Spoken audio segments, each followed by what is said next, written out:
পাইথনে আমরা list sort করা শিখেছি। চলুন আজকে শিখি কিভাবে ডিকশনারিকে আমরা সর্ট করতে পারি। সো এখানে আমার একটা ডিকশনারি আছে যার ভিতরে ব্যানানা, অ্যাপল এবং চেরি আছে। সো আমরা চাই এই কি ওয়াইজ প্রথমে সর্ট করতে।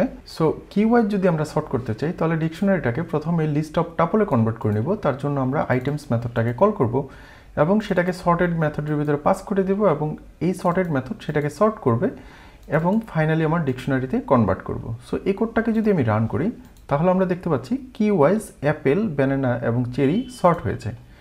সো এই ডিকশনারিটাকে যদি আমরা ভ্যালু ওয়াইজ সর্ট করতে চাই, যেমন ব্যানানার 3, অ্যাপেলের 7 এবং চেরির 5, তাহলে আমরা যেটা করতে পারি অ্যাপ্রোচ আগের মতোই, শুধু আমরা এখানে কি এর ভিতরে একটা ল্যামডা ফাংশন পাস করে দিব এবং আমাদের যে টাপল, নেস্টেড টাপল আছে তার ভিতর থেকে 1তম আইটেমটাকে আমরা পয়েন্ট করে দেব। যেমন এখানে 3 আসবে এবং 7 এবং 5 এই ফ্রিকোয়েন্সির উপরে আমার সর্ট হবে। সো এই কোডটাকে যদি আমি রান করি তাহলে আমরা দেখতে পাচ্ছি এবার আমার ফ্রিকোয়েন্সি ওয়াইজ সর্ট হয়েছে। সো পাইথনের এই ধরনের টিপস অ্যান্ড ট্রিক্স পেতে আপনারা আমাদের চ্যানেলটাকে সাবস্ক্রাইব করতে পারেন।